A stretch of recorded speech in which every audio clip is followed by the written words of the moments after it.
ओम नमः शिवाय, जय माता दी।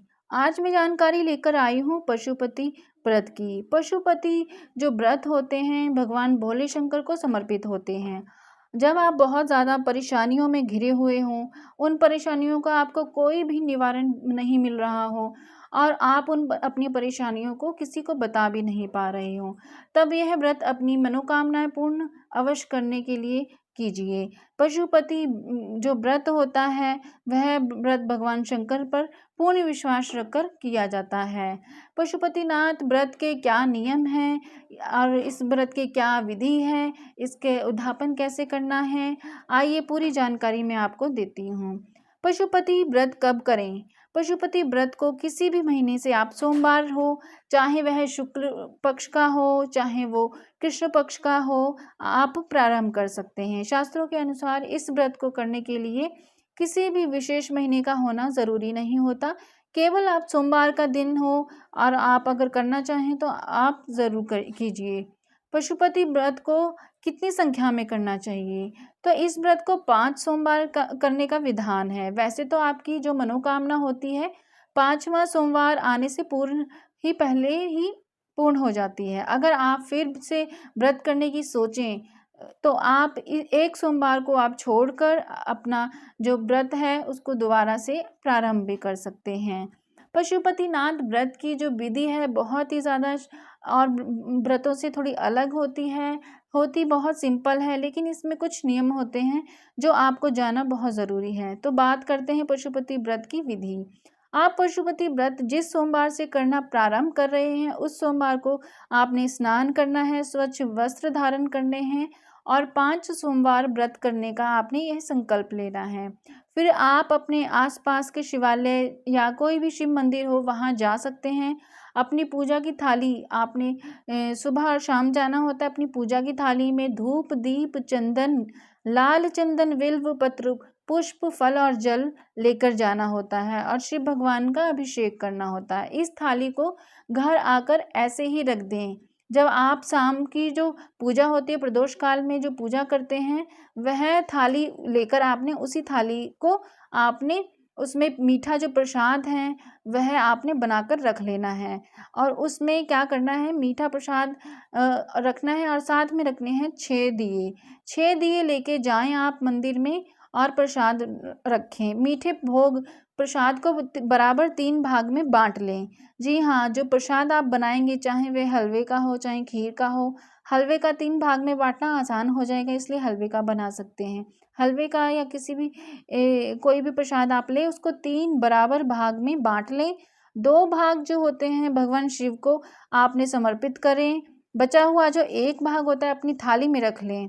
इस प्रकार आप जो 6 दिए लेकर जाते हैं उनमें से 5 दिए हैं वह भगवान शिव के सम्मुख आपने प्रज्वलित कर लेने हैं। उन 5 दियों को आपने प्रज्वलित करना है वहीं, और जो 1 दिया होगा वह आपने वापस लेकर आना है। बिना जला हुआ दिया अपनी थाली में रख लें वापस और अपने घर ले आइए। इसे घर में प्रवेश करने से पहले अपने घर के मुख्य द्वार के दाहिनी ओर चौखट पर रखकर जला दें। घर में प्रवेश करने के बाद 1 भाग जो भोग प्रसाद था आपने वह ग्रहण करना है। इस प्रसाद को आप किसी और व्यक्ति को नहीं दे सकते। इस व्रत में आप जो प्रसाद के साथ भोजन भी ग्रहण कर सकते हैं। हो सके तो मीठा भोजन ही आप ग्रहण कीजिए। जैसे कि शास्त्रों के अनुसार प्रत्येक व्रत के अपने अपने नियम होते हैं, वैसे ही इस व्रत के भी कुछ नियम हैं जो आपको मैं बताने जा रही हूँ। उससे पहले विनती है कि वीडियो को अभी के अभी आप लाइक कीजिए, वीडियो को शेयर कीजिए और चैनल अगर सब्सक्राइब नहीं किया तो अभी कर लीजिए। इस व्रत को सोमवार के दिन ही किया जाता है, ये पहला नियम है। इसके बाद इस व्रत में सुबह और शाम प्रदोष काल में आपने मंदिर जाना होता है। किसी कारण आप इस व्रत करने में अगर असमर्थ हों तो आप उस सोमवार को व्रत मत कीजिए। आप जिस मंदिर या शिवालय में पहली बार सोमवार को व्रत रख के जाएंगे उसी मंदिर में आपने 5 सोमवार को जाना है। आपने ऐसा नहीं करना कि एक दिन किसी अपने घर के पास वाले शिवालय में आप पूजा करके आ गए पहले व्रत में, और पहले दूसरे जो व्रत हैं वो आपने अपने किसी मायके में जाकर किसी और शिवालय में जाकर पूजा की। जी नहीं, ऐसे नहीं करना होता है। जिस मंदिर को आपने पहले मंदिर में पहला जो आपका व्रत होता है सोमवार का, उस दिन अगर आप जिस मंदिर में जाएंगे उसी मंदिर में 5 के 5 व्रत आपने पूजा जो है उसी मंदिर में करनी होती है, आपने चेंज नहीं करना होता है। और शाम के समय प्रदोष काल में आपने पूजा करनी होती है। इसका बहुत ही ज़्यादा महत्व होता है। और व्रत करने वाले दिन को आपने सोना नहीं होता है, भगवान शंकर का ध्यान करते रहना होता है। मंत्र जाप मन ही मन करें तो और भी अच्छी बात है। इस व्रत में आप दिन में फलाहार भी कर सकते हैं। यदि आप दोबारा व्रत रखना चाहें तो आप सोमवार का एक हफ्ते का एक सोमवार छोड़ सकते हैं और उसके बाद फिर से आप व्रत धारण कर सकते हैं। व्रत के दौरान आपने श्रद्धा अनुसार दान भी करना होता है। आइए बात करते हैं पशुपतिनाथ व्रत के उद्यापन की।